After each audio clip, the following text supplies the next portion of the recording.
Class 9 आप लोगों की संस्कृत की बुक है सेमुखी प्रथमो भाग। बुक देख लीजिए आप लोग, कोई भी पुराना एडिशन की बुक नहीं लेंगे। 9th क्लास की सभी बुक चेंज हो गई हैं। पुरानी बुकों में केवल मैथ और साइंस 2 बुक पुरानी है, बाकी की सभी बुकें आप लोगों की चेंज हो चुकी हैं। ठीक, सबसे पहले इसका चैप्टर 1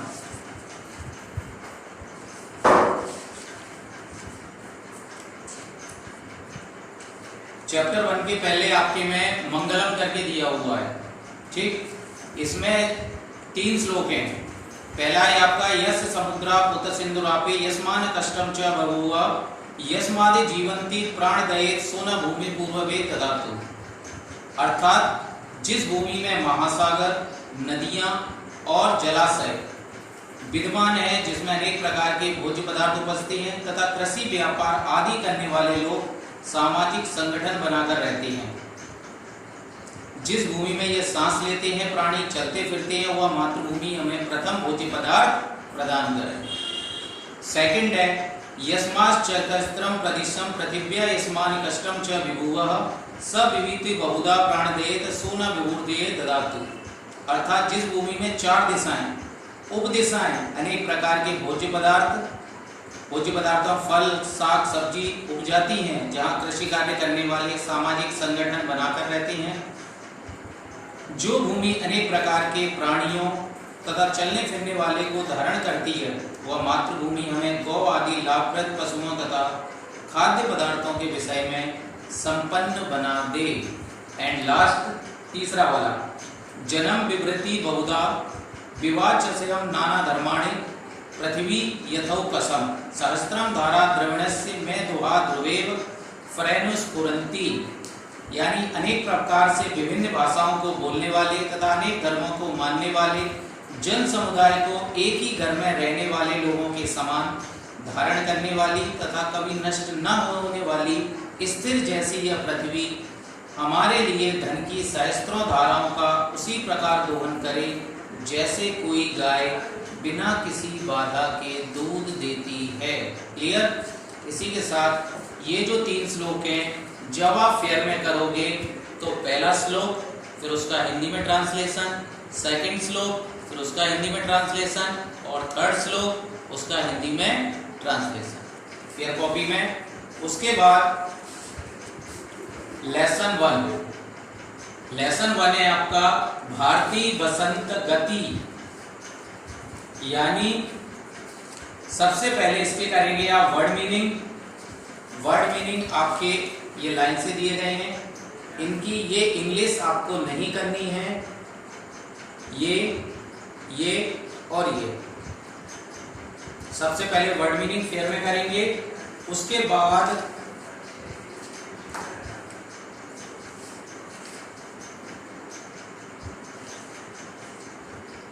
इनके श्लोक। यानी पहला है आपका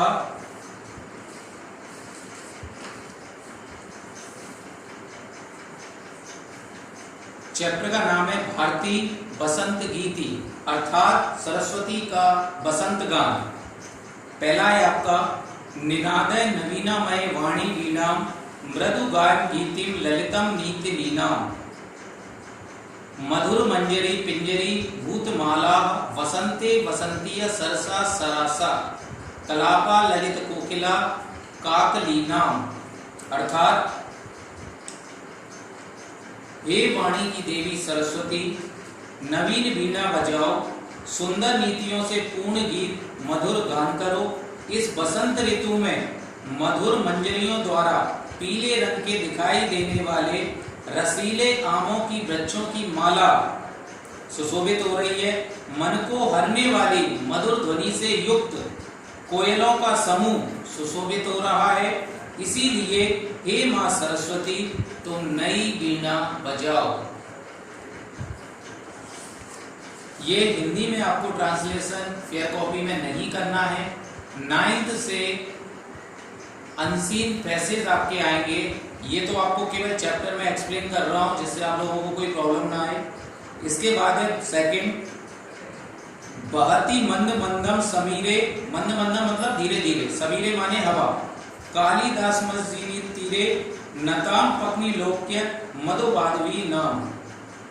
अर्थात हे मां शारदे, मैं कामना करता हूं कि आप बैंत की लताओं द्वारा घिरे हुए, बैंत मतलब बांस, यमुना के सुंदर तट पर जल की बूंदों से युक्त शीतल मंद हवा के चलने के कारण नीचे झुकी हुई मधुर माधवी लताओं को देखकर अपनी नई वीणा बजाओ। तीसरा है ललित पल्लवे पादपे पुष्पपुंजे मलय मारुते चुंबिते मंजुकुंजे स्वंती तमिस प्रेम मविला मली नाम।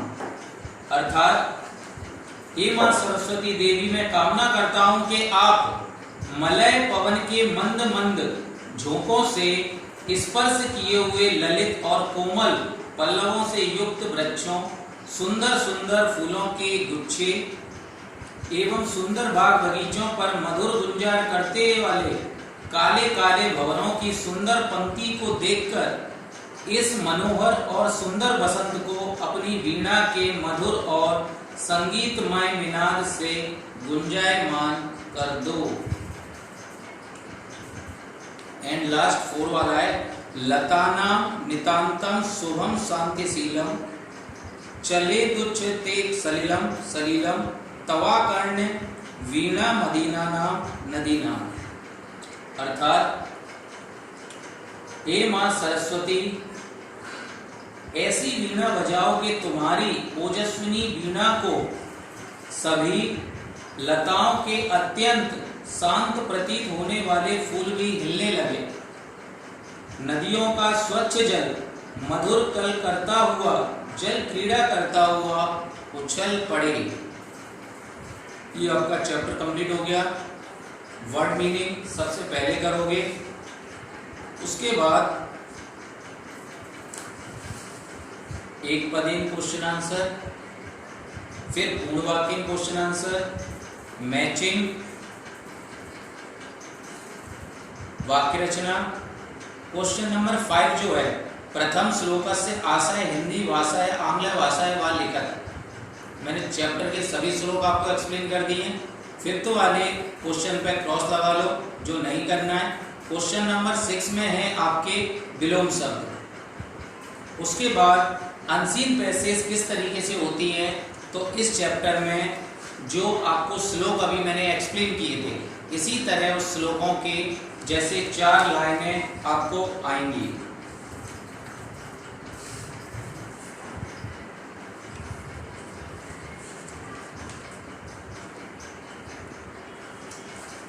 जैसे लेके चलो, ये पहले श्लोक की ये 4 लाइनें आपको आए।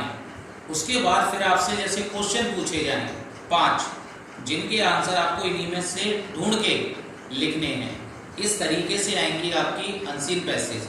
तो अनसीन पैसेज का प्रारूप बनाकर मैं अगली क्लास जो होगी आपकी, उस क्लास में आपको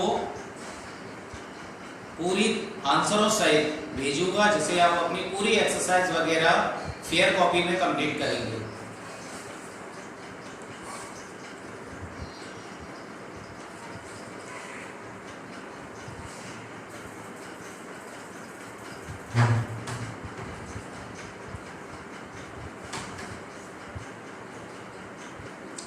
एक पदेन क्वेश्चन आंसरों में केवल आपको आंसर लिखना है, जैसे आप लोग 8th क्लास में लिखते थे।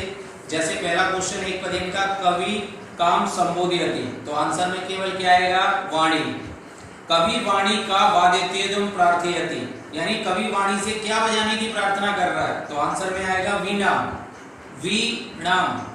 तीसरा क्रीदसी वीणाम निनादयतुम प्रार्थयति, किस प्रकार की वीणा बजाने की प्रार्थना की गई है, नवीना यानी नई वीणा। गीतिम कथम गातुम कथयति, गीत कैसा गीत गाने को कहा गया है, मृदुम यानी मधुर कोयल की तरह। सरसा रसाला कदा रसंती, रसपूर्ण आम के पेड़ कब सुशोभित होती हैं, बसंत यानी बसंत ऋतु में। एक वाक्य हो गए। उसके बाद है आपके पूर्ण वाक्य, यानी जो लॉन्ग आंसर है, कवि वाणी किम कथयति, यानी कवि मां सरस्वती से क्या कहता है, कवि वाणीम नवीनानाम वीणाम निदातयतम वादितुम कथयति, यानी कवि माँ सरस्वती से नवीन वीणा बजाने के लिए कहता है। सेकंड है बसंते किम भवति, बसंत में क्या होता है? तो बसंते मधुर मंजरी पिंजरी भूतमाला सरसा रसाला रसंती ललित कोकिला कलीनाम कलापा च विचलंती, यानी बसंत में पीले वर्ण वाले आम के पुष्प, रसपूर्ण आम के वृक्षों की पत्तियां सुशोभित हो रही हैं, मनोहर ध्वनि से युक्त कोयलों का समूह सुशोभित हो रहा है। यानी बसंत ऋतु में आप लोगों ने ज्यादा देखा होगा कि सभी पशु पक्षी कलरव करते हैं, कोयलों की मधुर गीत संगीत की ध्वनि, क्योंकि बरसात के बाद जो बसंत ऋतु आता है उसमें सबसे ज्यादा पक्षियों के लिए नए पेड़ों की नई पंक्तियां वगैरह। सलिलम तब वीणा मार्कण्डेयम कथम उच्चरे, वीणा को सुनकर खेल खेल में कौन उछल पड़ा? तो वीणाम श्रुत्वाम नदीनाम च कांत सलिलम सलिलम उच्चरे, वीणा को सुनकर नदियों का स्वच्छ जल खेल खेल में उछल पड़ा। यानी वर्षा के समय मिट्टी या जो गंदा पानी नदियों में उसमें आता है, बसंत ऋतु आते आते वो पानी बिल्कुल स्वच्छ हो जाता है। कवि भगवती भारती कस्या तीरे मधुर माधवी नताम पंक्तिम अवलोक्य, यानी कवि भगवती सरस्वती से किसके तट पर मधुर मालती हवाओं को पंक्तियों के द्वारा वीणा बजाने को कह रहा है? तो कवि भगवती भारती कलिंदा मजाई अर्थात यमुना तट पर मधु माधवीनाम नताम पंक्तिम अवलोक्य वीणाम दादतिम कथयति, कवि भगवती सरस्वती को कालिंदी यमुना के तट पर मधुर मालती लताओं की पंक्तियों को देखकर वीणा बजाने को कह रहा है। आपके क्वेश्चन आंसर भी सारे हो गए। अब आपके मैचिंग है, तो मैचिंग के आप नंबर चाहें तो अभी वो कर लीजिए। नंबर है इनके 4 5 3 1 2, 4 5 3 1 2। उसके बाद है आपके प्रश्न नंबर 4 में, यानी सेंटेंस के ऊपर आपको वाक्य निर्माण करना है। जैसे निनादय मंदम, जैसे निनादय का हो जाएगा आपका हे भारती त्वम नवीनाम वीणाम निनादय। मंद मंदम का होगा बसंते वायु मंद मंदम बहती। मारुता का हो जाएगा गंगाया हिमालय शीतला मारुता बहती, यानी हिमालय में शीतल वायु बहती है। फोर्थ वाला है सलिलम, यानी गंगाया सलिलम पवित्रम भवति। पांचवा है सुमना, तो बसंते सर्वत्र सुमना विकसंती, यानी बसंत ऋतु में हर जगह पुष्प नए नए फूल खिलते हुए दिखाई देते हैं। प्रथम श्लोक वाला ये मैंने मना कर दिया था कि इसको नहीं करना है। क्वेश्चन नंबर 6 में है विलोम पर, यानी कठोरम यानी कठोर, तो कठोर का अपोजिट विलोम होगा मृदुम। कटु, कटु माने कड़वा, और उसका हो जाएगा मधुरम। शीघ्रम यानी जल्दी, यानी मंदम यानी धीरे। प्राचीनम यानी पुराना, उसका होगा नवीनम अपोजिट वर्ड। नीरसः और सरसः, नीरस जिसमें कोई स्वाद ना हो, सरस मतलब सुंदर या सुशील। इसी के साथ फर्स्ट चैप्टर आपका कंप्लीट हो गया। आगे की चैप्टर अगली क्लास में करेंगे, ठीक है। इसको फेयर साथ ही साथ में करते जाइएगा।